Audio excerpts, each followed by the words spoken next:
Don't hurt the child. If you put one mark on him, there's no place you will be able to hide from me.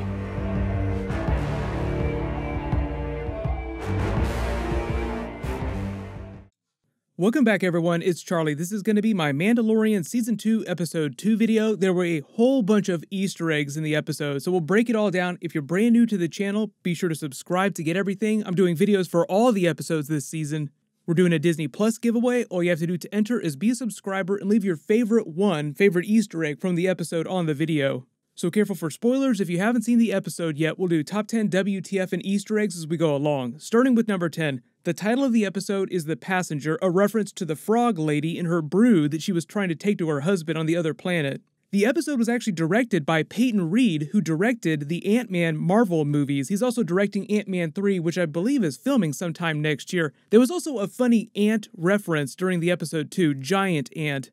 The person that was in the costume for Frog Lady doing the creature performance was the same person that did Kuiil's performance during Season 1. Nick Nolte just did the voice of Kuiil.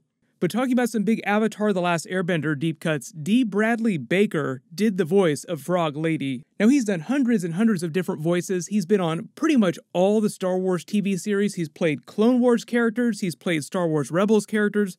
But the really cool Avatar The Last Airbender deep cut is that a lot of you might know that he was actually the voice of Appa. That's right, Appa had a voice. The growls that he made, that was D. Bradley Baker.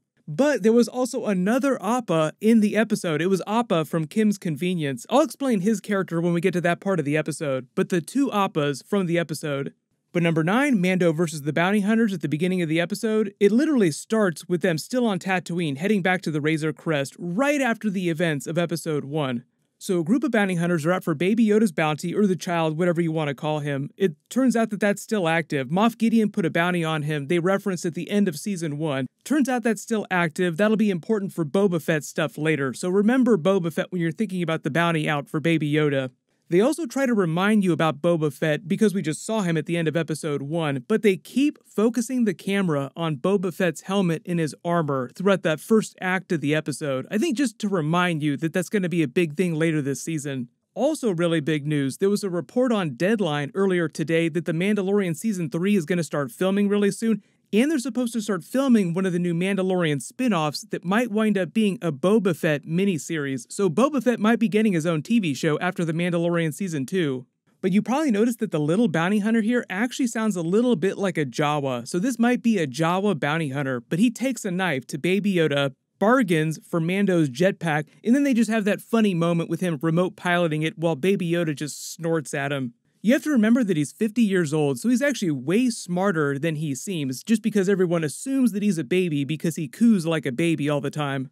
A lot of you have also asked why he doesn't speak. It is possible that he could speak and just chooses not to. We don't really know how old Yoda was when he started speaking too. Just because he ages so slowly, he'll still be a baby, or seem like a baby, when the series eventually ends its run. Even if it goes for 7 to 10 seasons, which it probably won't wind up going that long, he would still look exactly like this. So Dave Filoni, Jon Favreau probably won't ever have him speak any words. But then he has to lug it the rest of the way across the desert with both sets of armor. That's gotta be pretty heavy.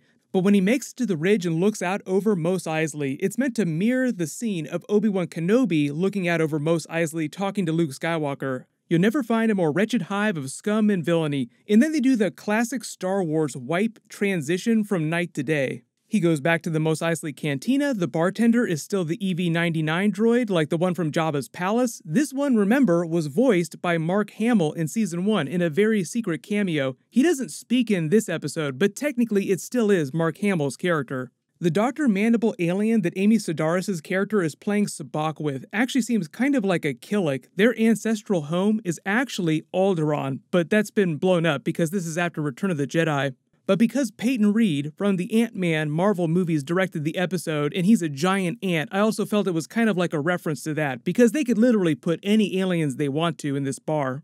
They go back to the hangar, they finally roast that crate dragon meat. They use the Treadwell droid to do it from A New Hope. It's just one of those other droids from the scene of the Jawas from the Lars farm. The same scene with R5, and R5 is also with them throughout the episode too. They remind you that Mando is also still looking for the surviving members of his covert while he's looking for other Mandalorians that he hasn't met before that could help him find other Jedi. Then number 8, they introduce Frog Lady and her eggs. So Frog Lady's husband is the one who knows where to find the other Mandalorians and claims that the planet that they're going to, Trask, is where those Mandalorians are hiding out.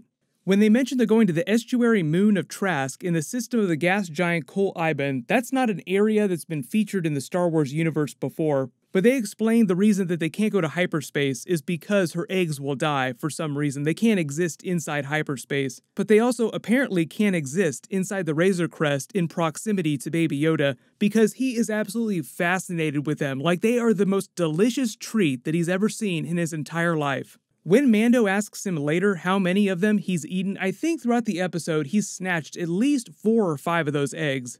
He tries to communicate with her using Huttese because that's such a common language amongst traders, bounty hunters, smugglers, merchants in the area, just because so much of this part of space is controlled by the Hutts. He also makes a reference to pirates and warlords. The warlords part is where we'll get to the Moff Gideon stuff, because technically Moff Gideon thinks of himself as a Moff still, even though the Empire doesn't exist, so technically there are no Moffs. But what's happened in the absence of the Empire is that there's still a lot of Imperial resources and ships, and a lot of warlords all over the galaxy have been racing to gather up all those resources to make their fleets stronger. Mando takes Baby Yoda, puts him up in his tiny little hammock, and finally actually sleeps in that cargo hold. We've never actually seen him use it to sleep before. He's only used it just as a place to put Baby Yoda, and it's not very good at keeping him inside, because anytime he walks off, Baby Yoda just opens it right up and does whatever he feels like. But then number 7, some big New Republic cameos. Mando's woken up by the proximity alarm after 2 New Republic X-Wings get pissed that he's not running a transponder. Those just emit the signal identifying your vessel. He's trying to be super stealth so that no one will notice him, so that's why he's not running his. But it's Dave Filoni who's back again as one of the pilots. His name was Trapper Wolf because Dave Filoni loves wolves in real life. It's also a callback to the Loth Wolf from Star Wars Rebels that he created. He was one of the X-Wing pilots from Season 1, Episode 6 at the end that took out those scoundrels.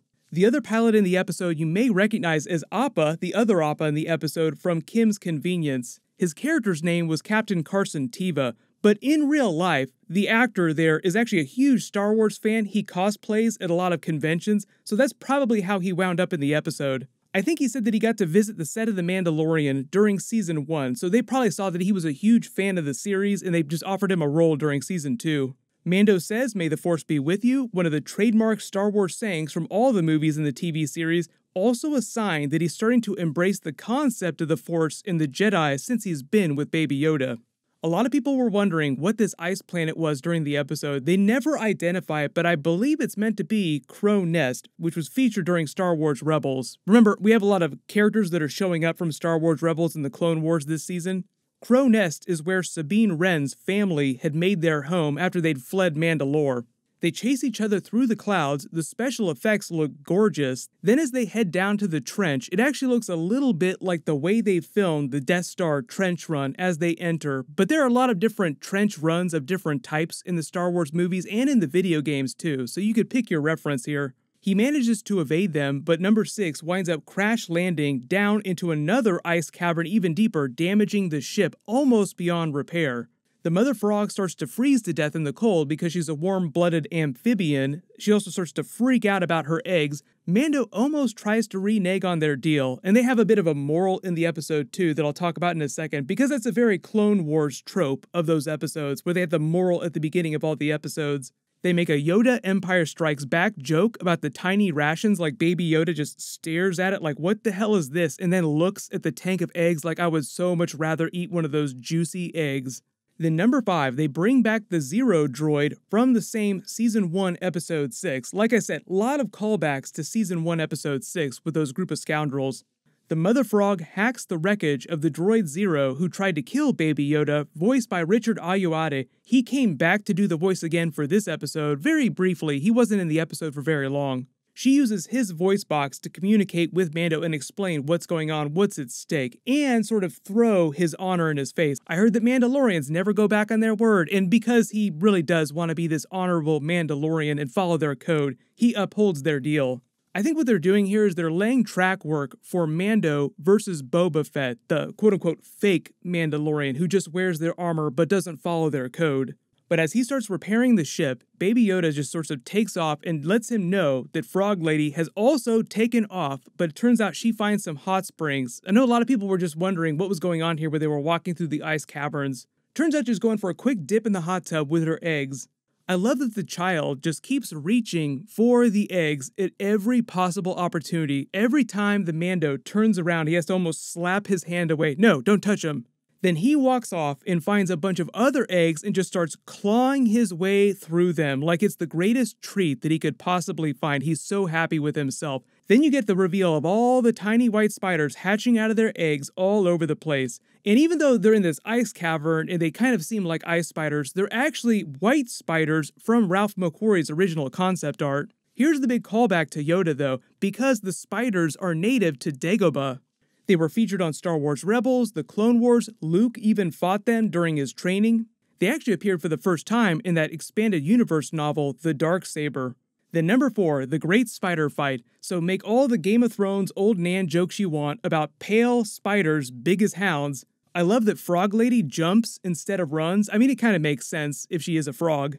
Mando disables the mother spider with some charges, uses his flamethrower several times in the episode, so remember, we're keeping track to see if the trend holds true. He used it in every single episode of Season 1, and so far in Season 2, now up through Episode 2, that trend has held true.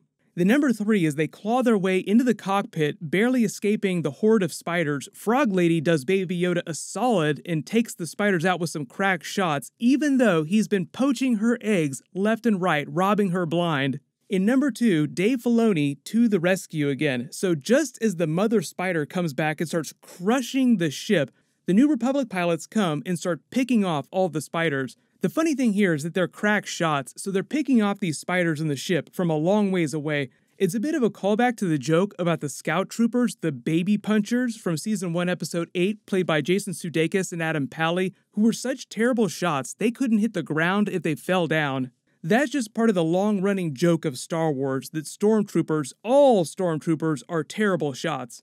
Then they explain to the Mando that because he did so many good things, so many honorable things during Season 1, Episode 6, they're going to do him a solid and not haul his ass in. They make a reference about all the bounties that he helped capture from the wanted list. Those were the scoundrels like Bill Burr's character and the other scoundrels from that episode that he helped throw in that prison ship.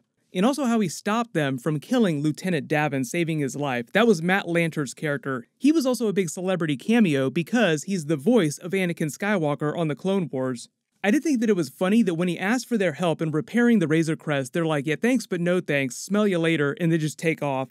But number 1, like I said, the quote-unquote Clone Wars style moral of the episode. So I think that this whole episode, all these moments here, were just a way to show you how even though at the time doing the right thing, the honorable thing, almost lost him Baby Yoda in the Razor Crest because the scoundrels almost wound up killing him, in the long term, upholding the Mandalorian code, his morals, doing the honorable thing, karma comes back around and helps him.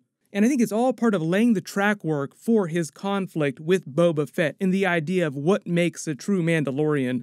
But they patch things together enough to limp their way to Trask, which I believe is the water planet with all the Quarren that we saw during the trailer, because you see Frog Lady with the tank on her back in the trailer footage. So I'm assuming that that's going to be Episode 3 next week.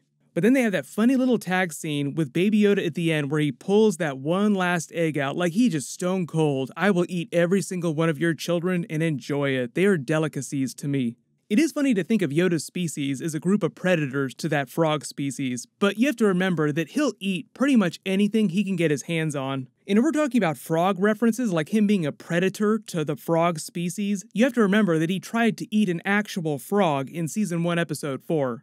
But if there were any Easter eggs in the episode that you spotted that I didn't mention in the video, just write them below in the comments. My Mandalorian Season 2 Episode 3 video will post next Friday just like normal. I'll also be doing more bonus videos this weekend and next week, so leave all your requests in the comments below. Congratulations to the giveaway winner from my last big Star Wars video, Hangman. Please email me on the About page of my channel so I can get your contact details. Everyone click here for my full Mandalorian Season 2 Episode 1 video, and click here to learn what's happening with Luke Skywalker during the events of The Mandalorian Season 2. Thank you so much for watching, everyone stay safe, this is the way.